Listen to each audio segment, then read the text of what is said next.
Hello guys, namaste अनि welcome back to my blog after long time. आज चाहिँ बिहानीको सुरुवातसँगै म आफ्नो ड्रेस लाउँदै आज जाँदैछु गाइज म कलेजतिर। अहिले चाहिँ बिहानको 8 बजिरहेको थियो र म चाहिँ आफ्नो ड्रेस ल्याएर मस्तले जान्छु कलेजतिर। देख्न सक्नुहुन्छ गाइज नेपालगञ्जको मौसमको हालत एकदमै चिसो छ गाइज। जस्तो चिसोमा बिहान बिहान कलेज जानु परिरहेछ गाइज। जाडो पनि यस्तो छ कि गाइज कहिले काहीँ त घामै लाग्दैन। यस्तो चिसोमा बिस्तारै हिँड्दा झन् चिसो हुन्छ भनेर म चाहिँ दौडिन थालेँ। देख्न सक्नुहुन्छ गाइज यो चाहिँ मेरो कलेजको बोर्ड हो। कलेजमा अलिकति छिटो आएको कारणले आगो पालेको देखेर म चाहिँ गएँ आगो ताप्न।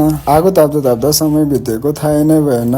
सधैँ 9 बजे कलेज आउने मान्छे म चाहिँ आज 8 बजे नै कलेज आइरहेको छु। किनभने गाइज आज मेरो स्पेसल दिन हो। त्यति स्पेसल त छैन गाइज, तर आज मेरो प्रेजेन्टेसन भएको कारणले म चाहिँ बनाउँदैछु भ्लग। गाइज म चाहिँ आज फर्स्ट टाइम सबैभन्दा अगाडि कलेज आउँदैछु, किनभने अगाडि आएर अलिकति केही तयारी गर्नुपर्छ भनेर।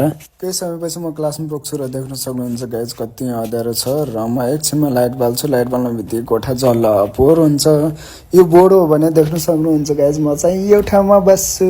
एकछिनमा म चाहिँ हल्का प्र्याक्टिस गर्छु भन्दै थियो, तर आफैलाई आँसु लागिरहेको थियो। सो गाइज मैले त सोचिरहेको थिएँ कि हाम्रो प्रेजेन्टेसन चाहिँ फर्स्ट इयरमा हुन्छ भनेर, तर आफ्नै क्लासमा भएको कारणले गर्दा नडराएर फुल कन्फिडेन्सको साथ भनियो। आजको प्रेजेन्टेसनको टपिक थियो मेन्सुरेसन साइकल, जसमा पनि 3वटा फेज थिए र 3वटा फेज मध्ये मलाई चाहिँ परिरहेको थियो अन्तिम फेज यानि कि सेक्रेटरी फेज। सो इजी थियो गाइज, एकदम राम्रोसँगले फुल कन्फिडेन्सको साथ भनियो। रेगुलर 2 विषय पढाइ भयो र आफूलाई भोक लागेको जस्तो महसुस भयो। अनि म चाहिँ जान्छु क्यान्टिनतिर नास्ता खान। नास्ताहरू धेरै प्रकारका थिए, तर चाहिँ मैले खाएँ फ्राई राइस। सरलाई कोले चिन्नुहुन्छ, यदि नाम थाहा छ भने कमेन्ट गर्न नबिर्सिनु होला। क्लासमा गएर यसो साथीहरूसँग रमाइलो गर्छौँ र अनि त्यसपछि केही समयमा हाम्रो कलेज चाहिँ बिदा हुन्छ। आजको भ्लग चाहिँ यति नै। कस्तो लाग्यो प्रतिक्रिया दिन नबिर्सिनु होला एन्ड बाई।